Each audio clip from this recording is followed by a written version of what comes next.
Gente, acho que não é novidade para ninguém que a gente está vivendo um período muito ruim no nosso país. A pandemia é só o aspecto mais recente.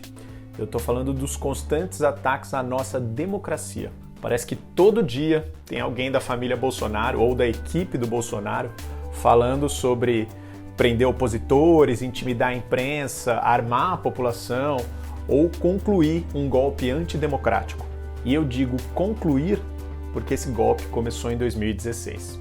Mas por mais que a gente tenha testemunhado tudo isso nos últimos anos, tem uma parte da gente que sempre se pergunta como é que chegou nesse ponto? Será que ninguém conseguiu enxergar isso antes? Bom, teve gente que conseguiu enxergar, né? Por exemplo, todo mundo que se recusou a votar num cara violento, burro, movido a ódio e que não tinha absolutamente nenhum plano de governo viável. Mas o avanço da extrema-direita não é um fenômeno local. E teve muita gente ao redor do mundo que previu essa tendência, incluindo os produtores, diretores e roteiristas de 4 séries que já imaginavam um mundo onde o fascismo venceu.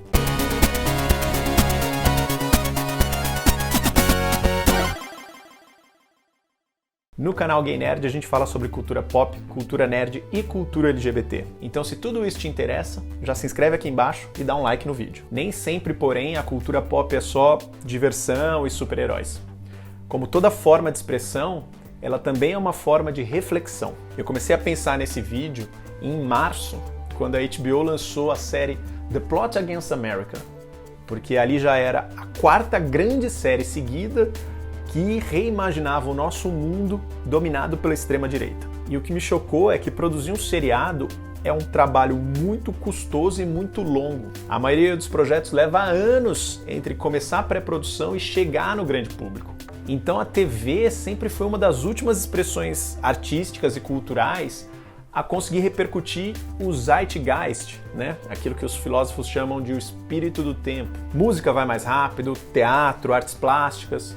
Agora, cinema e TV levam anos e tem muito entrave mercadológico nesse caminho. Então isso significa que uma série como The Man in the High Castle, por exemplo, que começou em 2015, ela já estava pescando esse zeitgeist fascista pelo menos desde 2012. The Man in the High Castle parte de um pressuposto nada sutil. Hitler venceu a Segunda Guerra Mundial e agora a parte leste dos Estados Unidos foi anexada ao Terceiro Reich da Alemanha, e a parte oeste ficou sob controle do Império Japonês. A série é inspirada num livro de Philip K. Dick, um dos grandes mestres da ficção científica. Então teve muita gente que desconsiderou o peso político dessa produção, achando que era só uma besteira sobre universos paralelos. Mas o recado era muito óbvio, não só na direção de arte, que causava um choque enorme revestindo os Estados Unidos com vários símbolos nazistas, mas também na própria trama. Quando os agentes do governo começam a vir atrás dos personagens que são judeus, comunistas, homossexuais ou críticos ao regime, você sente tristeza, mas não exatamente surpresa, porque afinal foi isso que o Hitler sempre fez. Mas nas temporadas seguintes, quando ele começa a se voltar contra os próprios americanos que apoiaram esse novo governo ditatorial, a mensagem fica clara. A liberdade é um tecido delicado. Quando uma parte começa a ser desfiada, todo o resto fica esgarçado. The Man in the High Castle passou 5 anos nos avisando que as instituições democráticas são frágeis, mas essenciais. E que, inversamente, o nacionalismo cego pode parecer forte, mas é só uma máquina de ódio. As 5 temporadas estão disponíveis no Amazon Prime Video. Russell T. Davies, o criador de Queer as Folk, preferiu uma abordagem oposta à de The Man in the High Castle. Em Years and Years, a história não acontece num passado alternativo, e sim num futuro possível. Ela começa na Inglaterra de 2019 e vai mostrando a cada ano um retrato desesperador do avanço de um discurso político que é segregador, elitista, xenófobo e belicista. Mas a grande sacada foi trazer o escopo dessas mudanças para um âmbito pequeno, que todo mundo consegue compreender. A personagem principal não é a primeira-ministra demagoga vivida pela Emma Thompson, e sim uma família de classe média alta, a família Lyons. Assim como a gente, os Lions simplesmente não conseguem acreditar nas notícias que vão aparecendo na TV. Cada hora é um grãozinho de areia a mais. É chocante, é revoltante, mas talvez por apatia, por ignorância ou por mero privilégio, eles raramente tomam alguma atitude. Até que as consequências desse cenário político começam a chegar em cada um deles. Para quem é LGBT, é especialmente doloroso acompanhar a história de Daniel Lyons, que se apaixona por um imigrante que é expulso do Reino Unido e se torna uma trágica testemunha tanto das políticas LGBT-fóbicas da Rússia quanto da crise mundial de refugiados. Eu duvido que você consiga passar pelo 4º episódio sem chorar. Todos os 6 episódios estão disponíveis na HBO Go. Lembra quando eu falei que isso aqui não tinha nada a ver com super-heróis? Bom, eu menti. Só gente muito burra ou ingênua acredita que quadrinhos não fazem parte do debate político. E foram essas mesmas pessoas que reclamaram da minissérie Watchmen, da HBO, baseada numa das graphic novels de super-heróis mais importantes de todos os tempos, lançada nos anos 80. A HQ já era profundamente política, contextualizada pela paranoia da Guerra Fria. Na hora de criar uma continuação, mais de 30 anos depois, o produtor Damon Lindelof precisou pensar: o que hoje causa tanta insegurança e irracionalidade quanto a ameaça de uma guerra nuclear lá nos anos 80? Para ele, a resposta estava em eventos como a marcha neonazista Unite the Right, Unifica a Direita, que aconteceu em pleno território americano em 2017. O grande perigo hoje não vem do exterior. Ele está dentro do país, num discurso extremista que está levando as tensões raciais a níveis insuportáveis.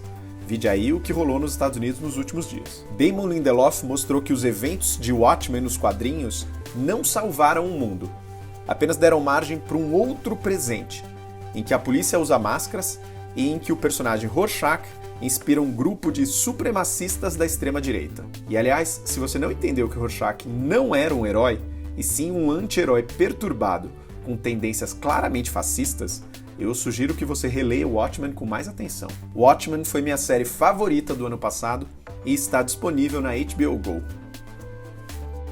A 4ª e última série é aquela que eu falei lá no começo e que estreou em março. The Plot Against America, inspirada no livro O Complô contra a América, de um dos mais influentes escritores americanos do século XX, Philip Roth. Ela também quis abrir nossos olhos na atualidade, retratando o passado de um jeito diferente. Philip Roth imaginou um mundo em que a eleição para presidente de 1940 não foi vencida pelo Franklin D. Roosevelt, que foi essencial na vitória dos aliados contra a Alemanha nazista. O eleito foi o aviador Charles Lindbergh, considerado na época um herói nacional, mas que também era um forte defensor do antissemitismo, ou seja, o ódio aos judeus, e da não intervenção dos Estados Unidos na Segunda Guerra Mundial. Ou seja, é uma premissa mais perturbadora do que a de The Man in the High Castle, porque em The Man in the High Castle, o fascismo foi implementado nos Estados Unidos por meio de uma invasão externa. Já The Plot Against America diz que, sob certas condições, o próprio povo americano pode implementar o fascismo no país, exatamente como propôs Watchmen. E, assim como em Years and Years, essa lenta dissolução dos valores democráticos e da vida como a gente a conhece é vista pela perspectiva de uma família comum, os Levin, com o agravante de que é uma família judia e o patriarca Herman Levin é abertamente comunista. E se você ficar arrepiado com os 6 episódios disponíveis na HBO Go, saiba que o livro é ainda mais dolorido, porque lá a família se chama Roth. Ou seja, na verdade, o autor Philip Roth, nascido em 1933, recompôs a sua própria biografia, imaginando o pior cenário possível. Nenhuma dessas séries é fácil de assistir, mas todas elas são essenciais nesse momento em que a gente precisa refletir e entender o que a gente está passando e o valor de tudo que está em risco. Quando a gente fala de liberdade, democracia, parecem conceitos tão abstratos, então é muito importante que existam essas séries e tantas outras obras culturais que ajudem a gente a compreender e sentir o que esses conceitos significam. Me conta nos comentários se você planeja ver essas séries, se você já viu e como é que você está encarando esse período de caos político que a gente está vivendo. Se você precisar de umas dicas mais leves para encarar os próximos dias, corre lá no Insta do canal Gay Nerd, porque lá tá cheio de sugestões de filmes, livros, séries e HQs. A gente se vê no próximo vídeo, cada vez mais gay, cada vez mais nerd. Tchau!